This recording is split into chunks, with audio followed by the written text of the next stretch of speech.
All right, thank you, everybody. Let's go ahead and get started. We got a pretty full agenda today.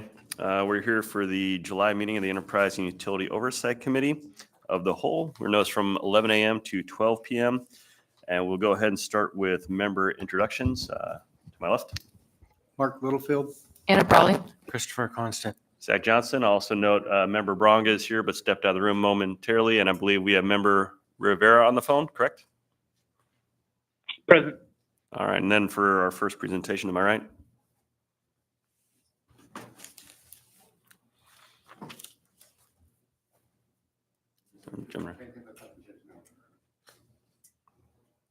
So David Persinger, Assistant General Manager, AWW. Okay, thanks. Yeah, that is our first item of business today is an update from AWWU on the 301H project and project management office. I think we're trying to get a presentation up. We'll give Matthew another minute, and then as soon as we're ready, we'll get started.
All right. David Persinger, I'm the Assistant General Manager for AWW. Just a little background on myself. I've been at the utility for about 18 years now. I actually started in 2006 as an intern when I was going through the civil engineering program at UAA. And Eric Adams, I was just talking to him. I think he graduated 2 years before me. So a couple of UAA alumni in the room here. So next slide.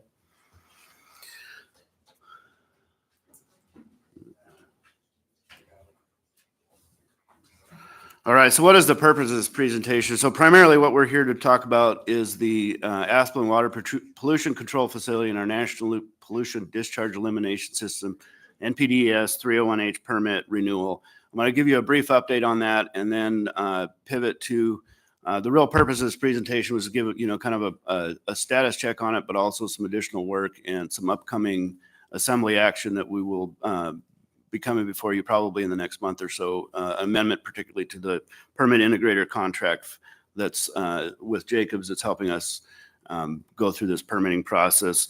I'm also going to give a brief update on the project management office's contract. We've briefed the assembly on that a few months ago, but we've made more progress on that, so I want to give a quick update. And then I just want to bring a road water main project that an emergency water main replacement over by on Abbott Road in front of the Fred Meyers.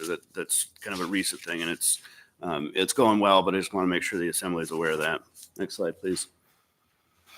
So if we dive into the the Clean Water Act, and our mission and purpose is to safeguard the public health and environment. We do that by providing clean and reliable water and wastewater services to the community sustainably, and that's in alignment with the Clean Water Act objectives. So if you go back in history and you ask, well, why the Clean Water Act? What was the purpose of that? Well, there was rivers on fire, there was massive environmental issues throughout the nation, and so Congress in the 70s said, well, we got to do something about this. And so they implemented the Clean Water Act. And the objective of this act is to restore and maintain the chemical, physical, and biological integrity of the nation's waters. And that was kind of the foundation of why they put in the Clean Water Act. And so they authorized EPA to essentially to permit all these discharges under the Clean Water Act. And initially, when they developed the NPDES program through the Clean Water Act, that they realized that they had to, come up with some standards and some method of determining what levels of treatment were required. And so they initially made it a requirement to have primary and secondary treatment. That was what they thought would best fit. Now, as time went on, they amended the Clean Water Act because they realized that one size didn't necessarily fit every community and every water body. And so they implemented Section 301H of the Clean Water Act, and that's what we are permitted under the Asplin Water Pollution Control Facility under the MPDS permit. There's dozens of those facilities in the U.S. And really what it comes down to with the difference between primary and secondary treatment. So primary treatment is a physical process essentially where you're settling out materials, you're taking anything that's floating on the wastewater, you're disinfecting it possibly if that's a requirement. Secondary treatment speaks primarily to a biological process. So it's an additional step in treatment where now you're taking, essentially if you think of like a worm farm and, where you're feeding bugs, we have bugs that are naturally occurring in the wastewater. You provide oxygen, they consume organic material, and so they further remove biochemical oxygen demand, which is kind of a surrogate for biological loading. So if you think of like a fish tank, you got to continuously add oxygen because the fish are in there, they're breathing the oxygen, they're using it. BOD will do the same thing in waters. And so why that's really important is if you have receiving water streams that are, particularly ones that don't have a lot of dissolved oxygen, what'll happen is if you put a lot of biological material, it'll depress the oxygen curve, and then you end up with, fish and all of the food chain, the food web gets compromised because of that. And so that was one of the primary reasons. And so what they realized was, one size didn't fit all. And so they carved out a section 301H, which allows a waiver of secondary treatment, a very narrow waiver for BOD, which I've explained, and then total suspended solids, which is, if you look at, the waters in Knick Arm, for example, or any of our glacial rivers, you see a lot of silt in there. That's turbidity or total suspended solids. The conditions on the 301H are, it has to discharge into marine waters with large tides. It facilitates mixing and assimilation in the environment, and then demonstrates that the Clean Water Act goals are met without secondary treatment and meet 9 additional Clean Water Act stringent criteria. And this is really key for the you hear primary treatment and secondary and advanced treatment. Under the 301H, there's a whole lot of other requirements that you would have to do that if you had a secondary permit, you wouldn't. And next slide. There's 9 criteria that are required to meet for the 301H variance. And so, these 9 criteria, I'm not going to spend a lot of time on them, but, environmental monitoring is a huge one. We spend about $400,000 a year, and we have for decades in Cook Inlet doing monitoring of both our plant effluent as well as the, receiving water around the inlet. You have to meet permit limits. You have to have toxicity control. And that's another thing that I wanted to focus on with this presentation. We talk advanced treatment like secondary treatment does not deal with toxicity. PFAS is kind of a big deal right now. Those types of soluble or forever chemicals, you get very little additional treatment through a secondary process. And so you have to control those on the upstream end. And that's really what the 301H speaks to. And there's, pre-treatment requirements. Industrial basically keep that stuff out of the system. And then finally, it has to have a balanced indigenous population. And what that is really speaking to is the food web, the small critters that live in the inlet that feed to the fish, that feed the belugas, that, ultimately go up the food chain. And, I went back, talked about, the percent removal is a little bit different too. So on a secondary process, it's typically, you have a higher percent removal, which is 85%. On the 301H, it's basically a 30% removal on both suspended solids and TSS. Now, with our Asplin permit, we actually exceed that. We treat to a much higher standard than primary. You could call it, primary plus if you'd like to. Next slide. So I talked a little bit about environmental monitoring in the inlet. So every year, we have to go out there during different tide cycles and different weather events. We have a contractor that we've had for a long time that does this work for us. And the core purpose of that, again, is, it's a primary discharge. And so there's additional monitoring requirements, and that, we want to make sure Cook Inlet's protected. We want to differentiate between natural changes like climate change and other things that are impacting the inlet and those that might be impact from our discharge permit. We have to fully comply with state and federal regulations, including water quality standards, and we have to help, and it helps monitor facility performance. And really the key to this is we've had decades of monitoring, and we compile an annual report every year that goes to the EPA, and that's published on our website. And our monitoring has showed no adverse impact to the environment. And again, that's key because we want to make sure that we're doing the right thing and protecting the environment in Cook Inlet. Next slide. So Cook Inlet science and progress. So one of the, I'll have a slide here in a minute, but one of the big challenges or kind of a further layer on this permit is the endangered species in Cook Inlet. And you think about it kind of as I think everybody's kind of familiar with the environmental assessment, environmental impact statement process for, if you're going to develop a new road or something. This is basically an EIS for water. It's on the water side. And so we're collecting a lot of data this summer as part of this. We had a biological evaluation that we did about 10 years ago. We're updating that and doing a lot of additional work. Fish tissue sampling, including down to the smallest critters in Cook Inlet. And then we've got a very collaborative relationship with National Marine Fisheries Services. And then one of the big keys of this is, and this kind of gets to the root of why we're going through all of this. If we were to lose this permit, it's about a $1.4 billion liability to the municipality in capital expenses. And then probably a tripling of operating costs for Asplin. Our rates would increase over $100 a month just to pay for that. And our carbon footprint would increase significantly. And with really, based on our monitoring and the science of the inlet, no appreciable benefit to the environment. So you could argue it'd be a worse impact because of all these other factors like carbon footprint and other things. And, we're also doing a lot of public outreach. This is a very lengthy process, which you'll see on the next slide. Well, this is a very complicated slide. I'm not going to spend a lot of time on this, but this is kind of the timeline. We started, 2023 and 2027 is kind of the end goal for getting a permit. And all these things have to go together between, the permit application to the EPA, which is Region 10 in Seattle that administers this permit, with the companion component going through this biological evaluation process with the National Marine Fisheries Service so that they can eventually work with EPA to come together and form a biological opinion that will go into hopefully, renewing this permit. Next slide. So upcoming actions, again, this was a contract that was gone through a competitive request for proposals process. As this process has gone along, there's a lot of parts and pieces and a lot of areas where we've, some areas where we envisioned, less focus, and we're happy to do so. Ultimately, we'll be coming before you with an amendment for this contract to continue this effort that we're doing. And we assume probably late July, early August. Obviously, it's late in July now, so probably in August. Next slide. And then just real briefly, again, the project management office contract is a way to augment staff with these large grant opportunities that we've been able to procure. And I can read through these, but essentially, we have a lot of grant money coming in. We've done an RFP process. We're in the process of negotiating with the selected contractor, and we anticipate the assembly of request for approval sometime in September.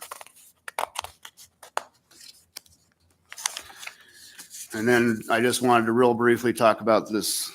Next slide, please. Abbott Road break. This is an area over on Abbott Road. It's a very busy street. We had a large water main break there last winter around, I think it was about New Year's. We had another one here a few weeks ago. As we've got in there and tried to repair it, we found the pipes in really bad condition. So we're doing an emergency replacement on that. We've got everybody in temporary water. I don't think we're going to have assembly action on this because we have been working closely with purchasing to use our term contracts that we have for these types of emergencies, but just wanted to make sure that you were aware of that in case questions came up. And I think I went over 10 minutes. My apologies. Sorry, thanks. I see that we have a question from Member Brawley, and just like us to be mindful of the fact that time is going to be tight today. Yeah, just two brief questions, or maybe, we can follow up offline.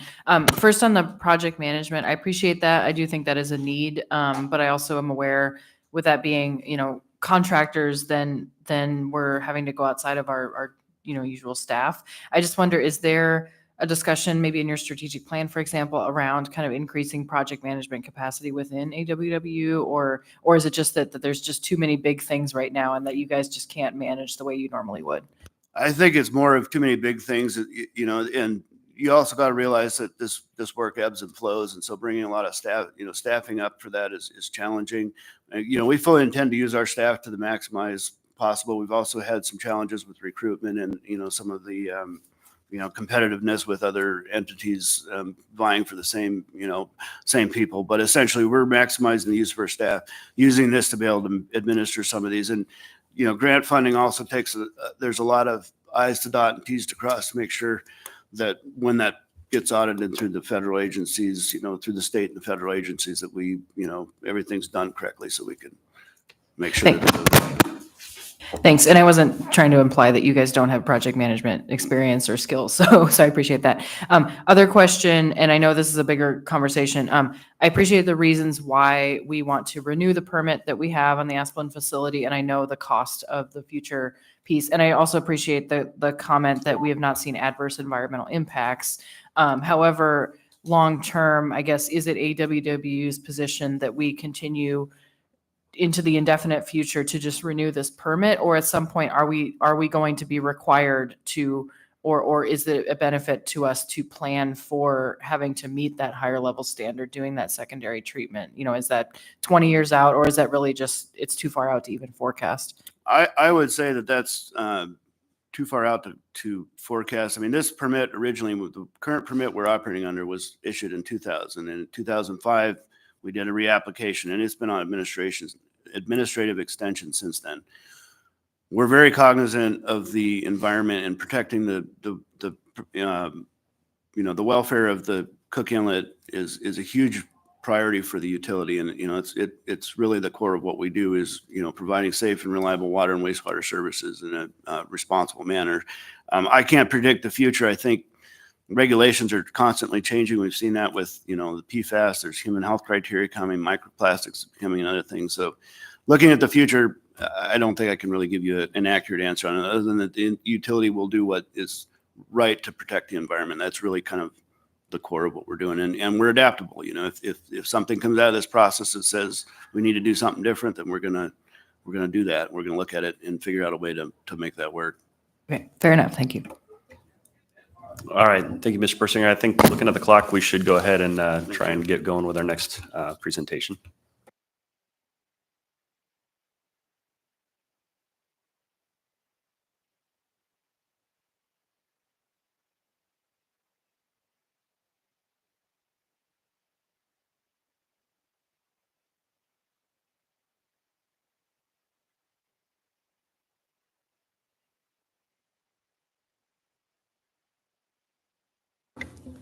And then while staff is pulling up the presentation, if you guys want to go ahead and do introductions.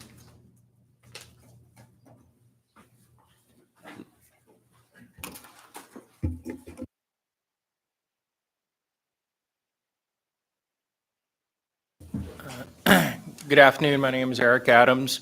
I'm the Jacobs Program Manager for the PAMP program.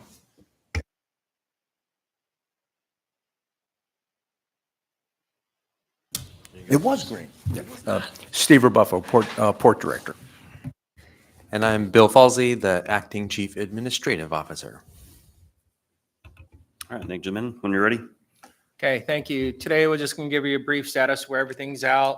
I gave you guys some timelines in there. Want to talk about the contracts that's ongoing. So next slide, please. We'll walk through the agenda.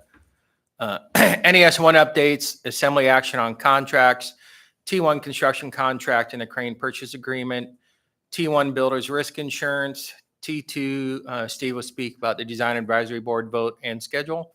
I'll speak about the schedule. T1 additional trestles that came up at our last meeting, alternate fuels location, and then in the future, we're going to be coming up for the designer of record change order authority increase. We're not asking for that today, just want to put it on your radar, and I explain why going forward. So next slide, please. So NES 1 updates, season 2 work is now accelerating. Work is planned through mid-September. We're currently about 25% complete on the sheet pile removal, 30% complete on the dredging. Everybody's aware of the delay that we're working through previously. So I just want to point out that the request from the contractor is about $3.5 million. Negotiations are ongoing with that now. Just want to highlight that's a small number compared to the potential $68.7 million walkaway on that. And so we are negotiating through that, but that's what they requested. So you will see that coming up in the future because we might need change order authority increase on that contract depending on where that final number ends up. But it should be 3.5 million or under. And then Work within the endangered species habitat out in Cook Inlet. You guys are aware, the belugas, we've had 17 out of 17 sighted. That's been counted. We are working with NIMS right now. We do believe that number is a little bit lower. However, that's what NIMS is indicating to us, and we're working through that right now. So why I bring that up, because once we get to 72 takes, we have to stop construction on NES1. And that's one of the risks. But we're managing through that right now. We do believe those takes will potentially come down in negotiations with NIMS, but that's no guarantee. We're in negotiations with them. Any questions on NES1? I think Steve welcomes anybody to come down and take a look at it. It's a pretty interesting site, just the demolition, everything. Please coordinate with Steve if you guys want to come down. No, you're all more than welcome to come down. But Yeah. It amazes me how fast that area out there is being taken apart by the contractor. You know, you go out there one day and then go out there the next day, and the landscape looks entirely different. So they're making some incredible progress, and we appreciate that. Which means they're trying their best to not have to come back next year to finish. Okay, next slide, please. Assembly actions on contracts. So these should be on the July 30th assembly for you guys to approve. So, we're going to tear down the old transit shed that the port used to sit in and house a couple items. So that contract's going to be awarded to, based on your approval, Central Environmental Incorporated. It's $4.4 million. Period of performance is 155 days from NTP. NTP's roughly middle of August, and we expect that building to be down by the end of the year. Next one, miscellaneous professional services. Number 2, we put out a contract to support different issues that we need to arise or pop up on the program. Previously, we used the ports budget, the Michael Baker contract, and things like that, which wasn't really accurate. And so we put out a contract where we could use other contractors for support as needed. Like I said, we drained Steve's budget a couple times using Michael Baker on that. So thank you, Steve. That's really the reason why these 3 items are out here. So we put out an RFP. 3 different contracts are going to be awarded. Its period of performance is 1 year from NTP with 2 additional years. So we'll be back 1 year from now asking for approval because it's a year cycle on that. But the first one is survey services as needed. The special surveys that we can't do that we need to be done by boat. And so we went out for bid for that. R&M is a contractor we selected. The contract amount for 1 year is up to $300,000, and we'll be back next year for that $300,000 in 1 year for the following year. Number 3, next slide, please. Miscellaneous engineering services as needed. We plan to award this to Moffett Nickel. Contract amount is $300,000. Period of performance is 1 year from NTP with 2 additional 1-year options. As I mentioned, we'll be back next year for that. And then the 4th item is construction and special inspection services. And this is all to support the T1 construction contract, right? We're getting them lined up now. And the special inspections is we need non-destructive testing on the piling, things like that to make sure that the contractor is doing their work correctly. That is awarded to R&M Engineering. The plan is contract amount $300,000, 1 year from NTP with 2 additional 1-year options. And that is if the assembly approves this on the July 30th agenda. Steve, do you have anything to add on these? No, nothing more. Okay. Next slide. So I just kind of want to highlight the Cargo Terminal 1 construction contract award timeline for you guys. So right now, the bids are due August 20th. Plan on presenting the EOC September 19th. Going to be requesting MOA assembly contract approval on September 24th, and then issue a limited notice to proceed to the contractor on October 22nd. And so if you guys want 2 meetings on that or something like that, then I need to know to plan that in there, but I will be requesting it be on the September 24th assembly meeting for approval. Any questions on that timeline there? Okay. So the next one is the crane purchase agreement. So right now we're working with Matson. As you guys know, that T1 is going to be built. Matson is going to be procuring the cranes that are going to be used on T1. Steve is negotiating the crane use agreement with them. In negotiations with Matson, they are requesting a couple of things, as you can see there on the slide. And before I point this out, is one of the key risks to the program is the contracting needs to be done with 540 feet of the dock, approximately August 15th of 2027. That's the way Matson can have their ship arrive with the 3 new cranes and unload them. And there's a timeline there. And we know that sometimes contracts are a little bit late. And contractors are somewhat late, or if the Matson ship is late, but they are requesting that the Muni in negotiations have $58,000 a day in damages if the ship is delayed. Basically, if you see a ship sitting out in Cook Inlet with 3 big cranes on it, and that's delayed from getting to the dock because the contractor isn't there, they're requesting that. And so that will be reflected in the T1 contract as well. So we offset the Muni risk. If the cranes need to be stored at origin because the contractor's late or we fail to deliver it, they're requesting $37 million in storage fees for 1 year to bring it back the following year. Jacobs has identified a lower cost alternative to this for another port here in the United States that we believe is considerably lower than that. And we're working through the new administration and the port right now on that. And we'll identify that and bring that forward. And then if we start construction and for whatever reason, Matson has engaged the purchase order already to procure these 3 new cranes, they're requesting, and the port stops, the dock only gets built 200 feet and everybody walks away. They're requesting $82 million in damages maximum. They requested actuals, but that's the figure they gave us, 82 million, the cost of the 3 cranes. And so we are working through that right now with the outside law firm, Safor Shaw, the new administration, and Matson on those numbers right there. And so a form of these numbers will be presented to the assembly in the crane purchase agreement for approval.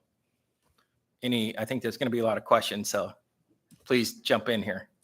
They're not all finalized yet. We're working through that, but I want to bring that up. Yeah, Member Brawley, go ahead.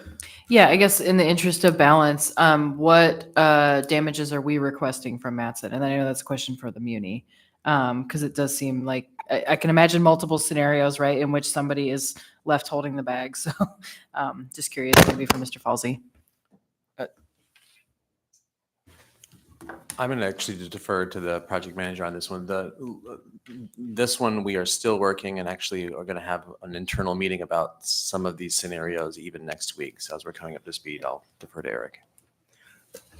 As long as we're thinking about it, thanks. Member Brawley, yeah, just to add on to what Mr. Bill Falsey said, we are working through that, and there are damages that were applied to Matson if they're late. And there's also these damages that you see in here, like the $58,000 a day, will be transferred to the construction contractor. We're working, as we talked about, what Bill just mentioned, working internally that next week, but we will offset the risk to the Muni. Member Constant. Yeah, thank you. So are these just absolute, or is it contingent on cause? Because, MARAD put us in a hole the last time. And so I could imagine a number of scenarios. A federal government agency pulls a permit and says, you can't go any farther and there's nothing else we can do.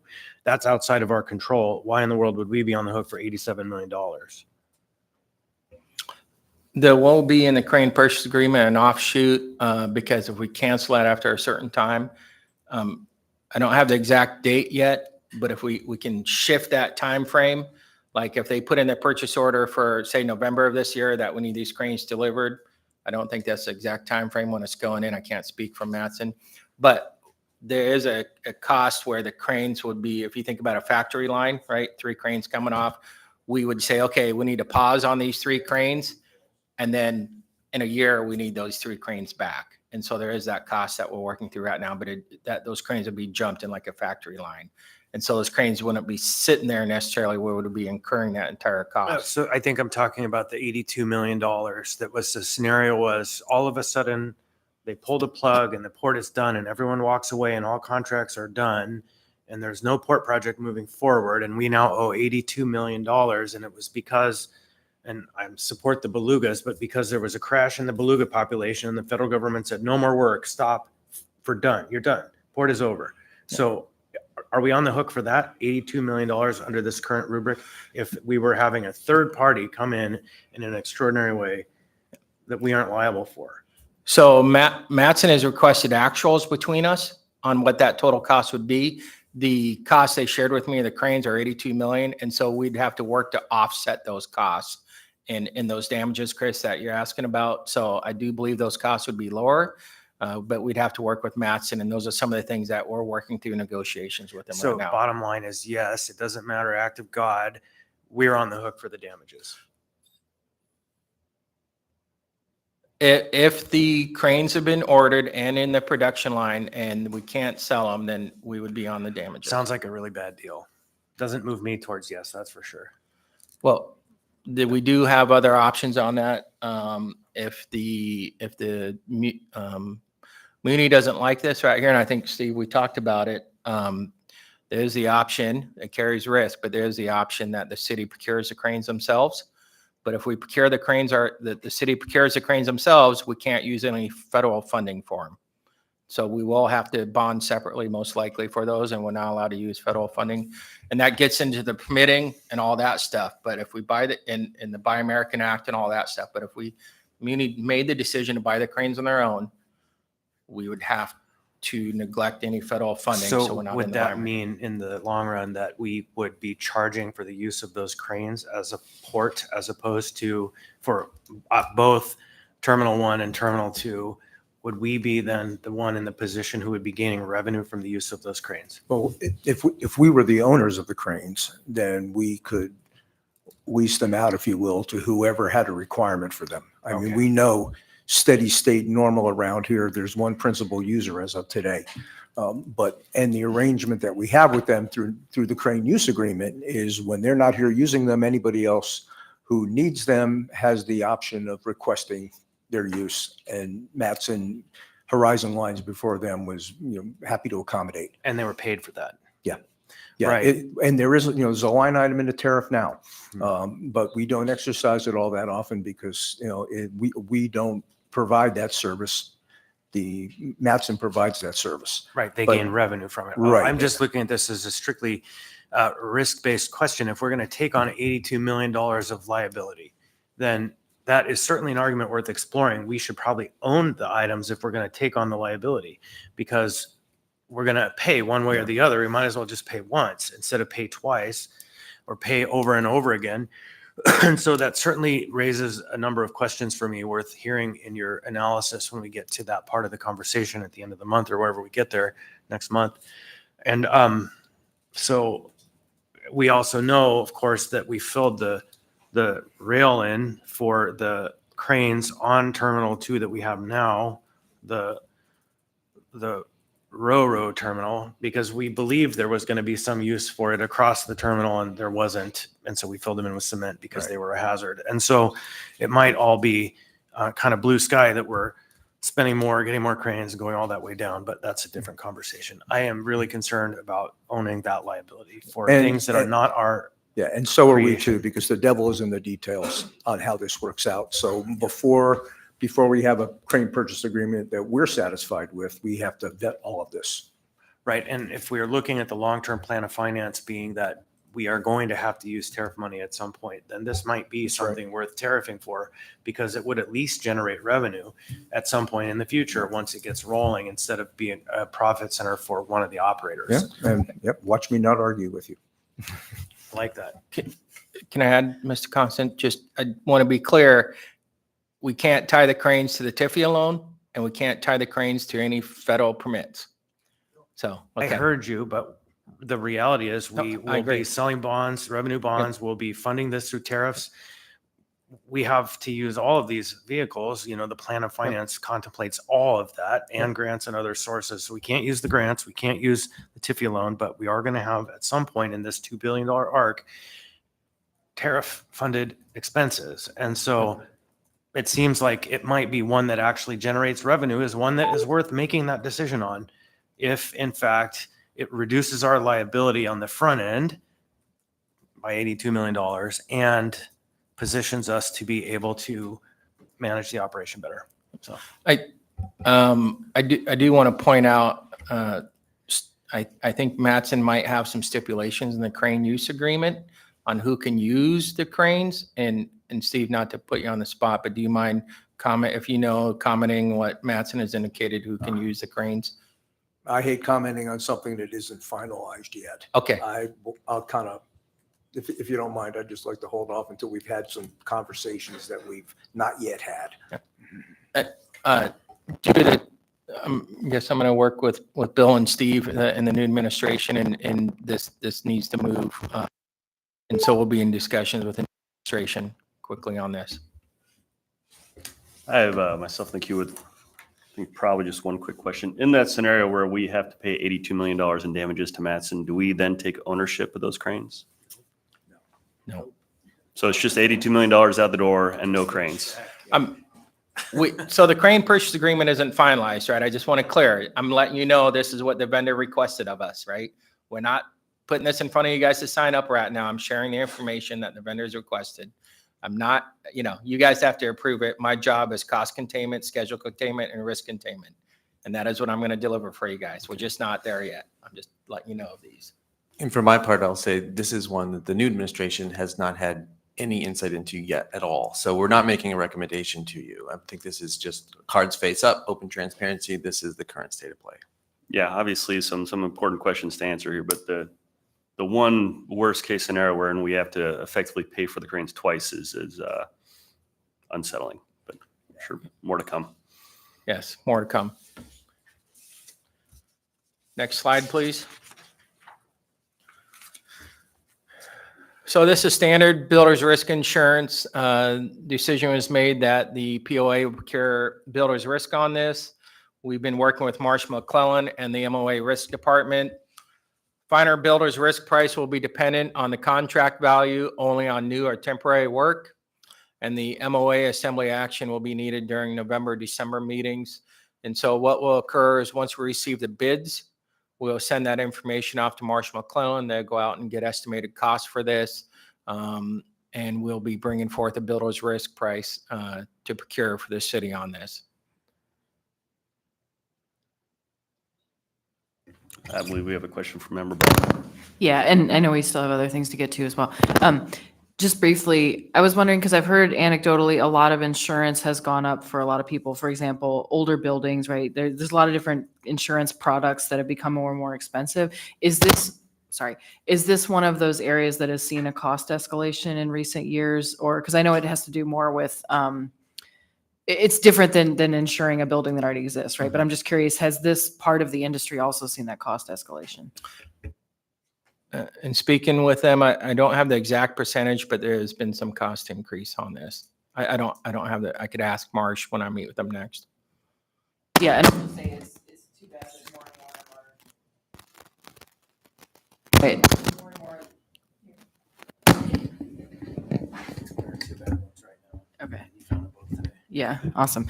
Thank you. Yeah, just a comment that it's unfortunate how much more and more of our costs, including like the taxpayers' cost, goes into things like insurance. But I know that is a much bigger problem. I just want to say it's on my mind. Thanks. Question from member yeah, Constant. thank you. You make a point of calling out only on new or temporary work. What is that in lieu of or alternative to? So that's basically, you don't include builder's risk in like the demolition of like the dock portion of the new, we're going to demolish a POL1, we're going to demolish portions of T1. That isn't included in the builder's risk.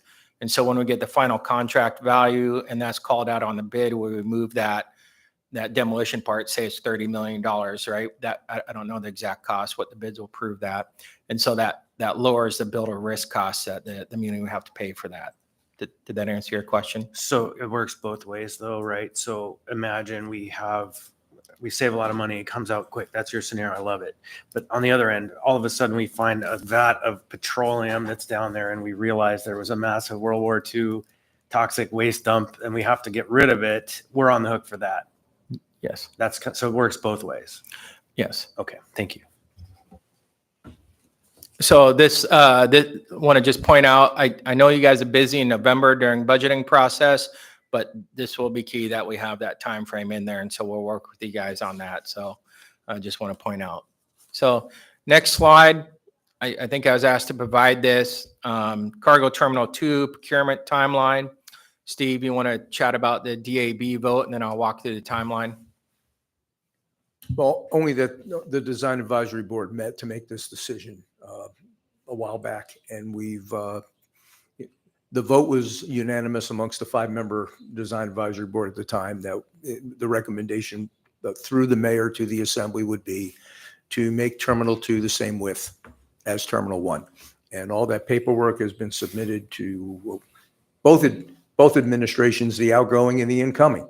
And now it's in the hands of Mayor LaFrance to forward it on to the assembly for a final approval. Okay, and speaking to the timeline here, we put the August 27th date for the assembly, but I think it requires probably 2 meetings on this.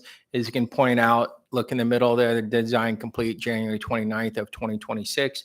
We do have a little bit of room on this, but I will indicate that we do plan on using a $5 million HUD grant that the port was awarded to help pay for the T2 design, and that does have a timeline on there. But there is some wiggle room on the schedule. But I want to point out, this is currently what's in the PAMP schedule for you guys. Any questions on that? Okay. Next slide, please.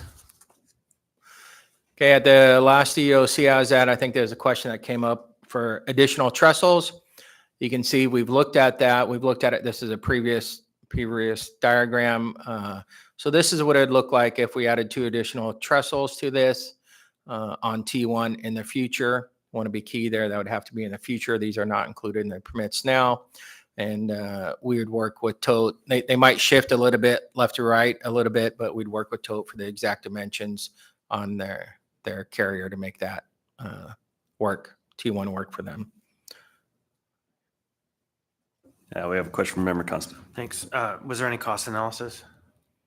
I know they did a very preliminary one, just. So the very preliminary one is still out there, but I would ask that I reserve once I get the bids back for the T1, I can do a more accurate, because that's the contractor price, right? So. Right, because we've heard all along from the port leadership, which seems to be the argument that's winning the day, that build it now, it'll be more expensive later. And so I definitely want to know the cost as close as we can. The last estimate was just a per pile times the number. Yeah. And it would be nice to have a little better sense. Yeah. And I'll just add, the first time this came up was a couple of years ago. And we talked about it in this group. In fact, David Ames was still here in Eric's job. And the kind of the unofficial handshake decision we all made was, we could do this as part of PAMP, but let's get T1 and T2 built first and then come back around on the back end and add these later. And then we were closer to hearing with certainty from TOTE how long it would be before they might change the ships that they bring up here. And if they're going to continue on with the Orcas, then this would be a smart thing to do. Weren't necessary early on in the project, but could very likely be necessary before we finish. So we'll keep the door open for that. I think that was what we sort of all agreed to in principle, but nothing official or firm has been written down yet. Right. And this could be a design advisory board agenda item if you'd like it to be so. So I think that my memory is fairly similar to that, but the decision was made at some point to proceed with the double wide berth and a mirrored dock. And then it just turned out that this was not mirrored, actually. This was the one part that wasn't mirrored. It was like kind of mirrored, or mirrored on one half, and one user gets to pay everything and one user just gets to benefit everything. Yeah. And so to me, I just want to know the cost, and I hear you can get there a little better once you get the numbers back for the T1 bid. Yeah. Yes.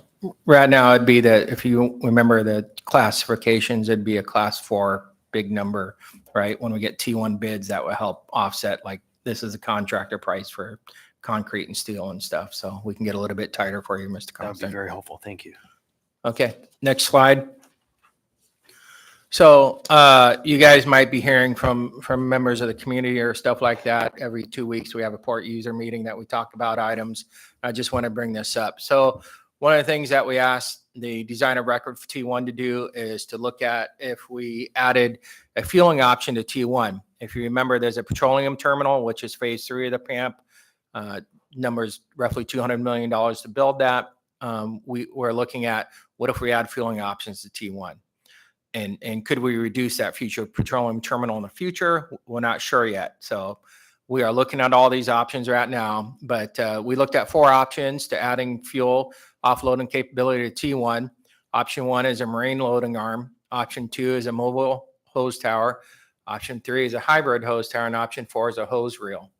You want to point out that once T2 is completed, if we're going to go forward with the petroleum terminal, which is currently in the PAMP plan, phase 3, we will need 2 points of fueling needed before PL2 is demolished in phase 3.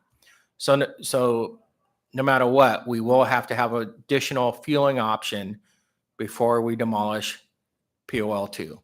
So we're looking at that, trying to get ahead of early. This is actually a great idea if it works out, because it will save money overall for the city.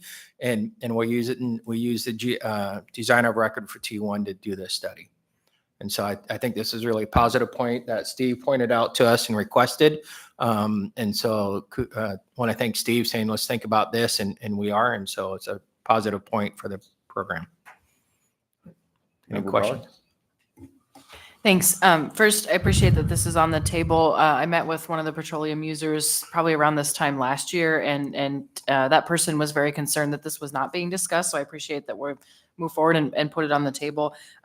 My question is just for our current petroleum terminal, is it operating, or what is the status of that? Because I know there was some parts that needed to be replaced. Okay, I'm gonna guess what I think you're asking.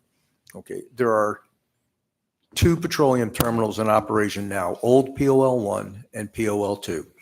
There's petroleum capability on the petroleum cement terminal that is not yet operational. And we can talk about that, in great detail and eat the rest of the time here. Or I can tell you, part of the challenge has been we've had to acquire the fuel. We've gone through several purchasing iterations. I kind of wish we would have been able to do it the way we wanted to do it the first time, but we couldn't. So we're back to where, we finally got to do it our way and have a contractor that you guys have approved to sell us the fuel. Now there's a contract that has to be signed between Marathon Petroleum and the port for how that's going to happen.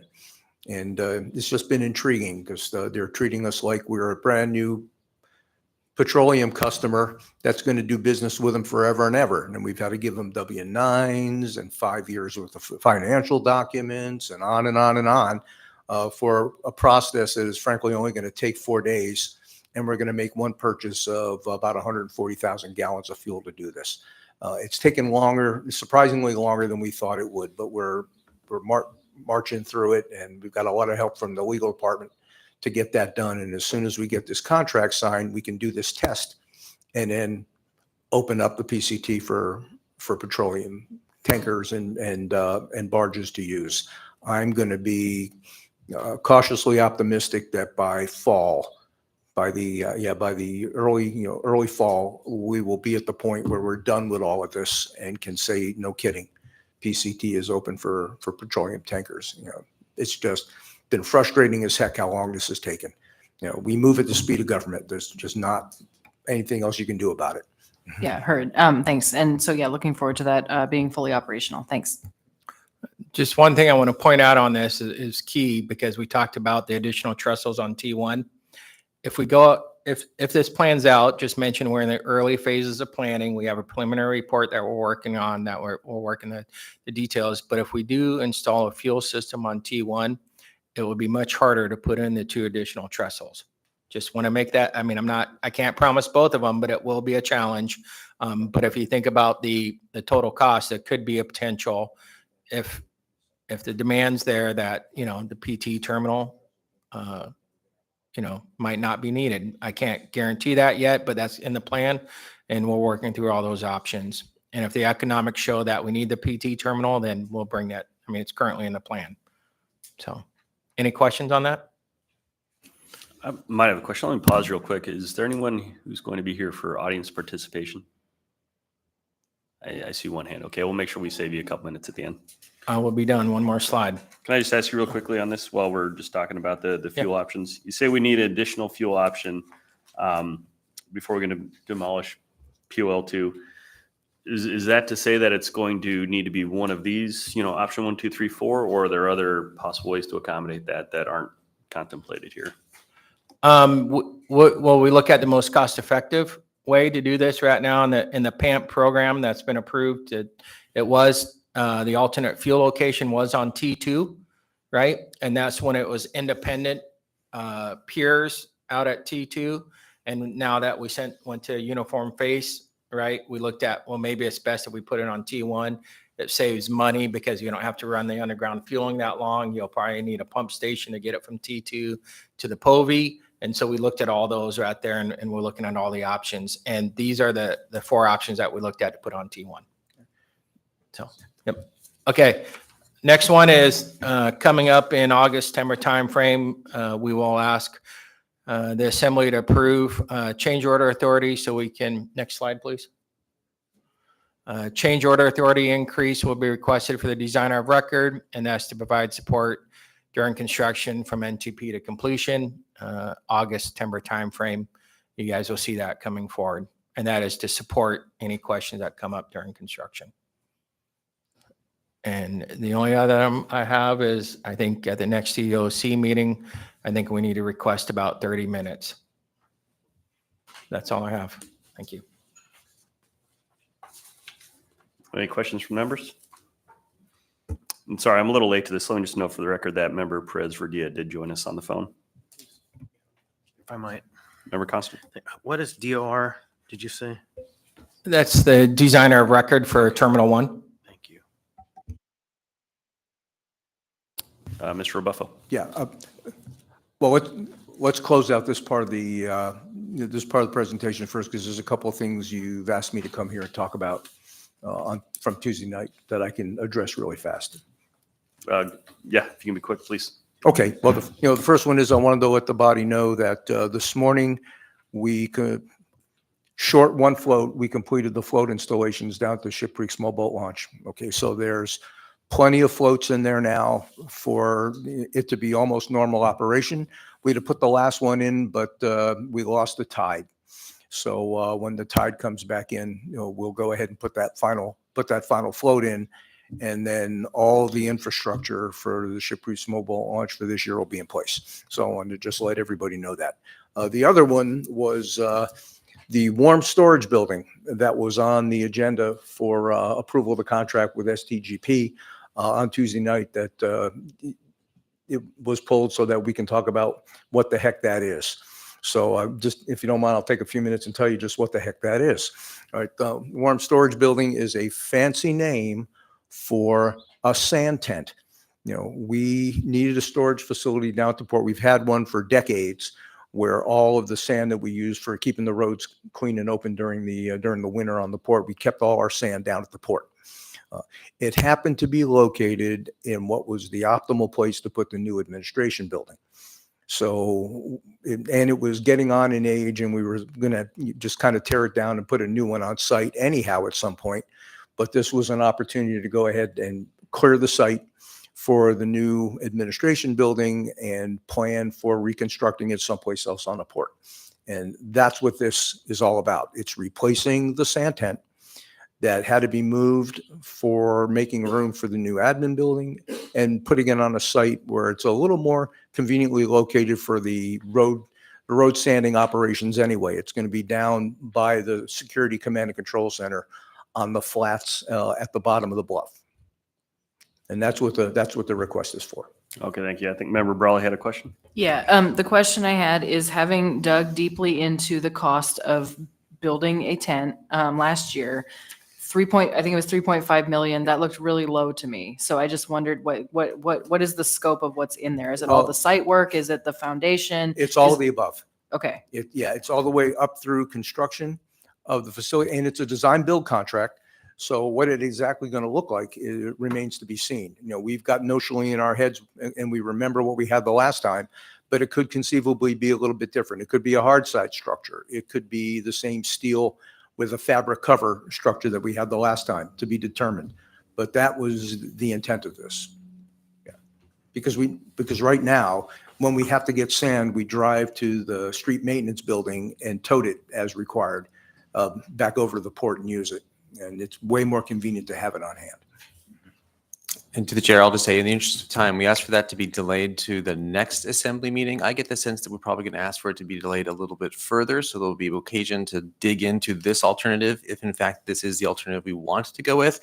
There is a side conversation where we may have a different option to bring to you somewhere down the road. And sorry, just one more brief follow-up question. Because it is for storage, what, if any, kind of internal fixtures and equipment do you anticipate? Like, is it really just the structure? Because it's not, no one's living in there. I assume no one's working in there. What Yeah, is it? As it's currently planned, no one's going to be living in it. We'll have space for the annual requirement for volume of sand that we need for the roads and some of the associated handling equipment for it. There will be lighting and HVAC, because you still have to maintain a certain temperature in there. Otherwise, you wind up with a big rock that you can't use. We have to be able to control the temperature to that degree. All right, thank you. And just with a couple minutes we have left, the gentleman from Matson for audience participation.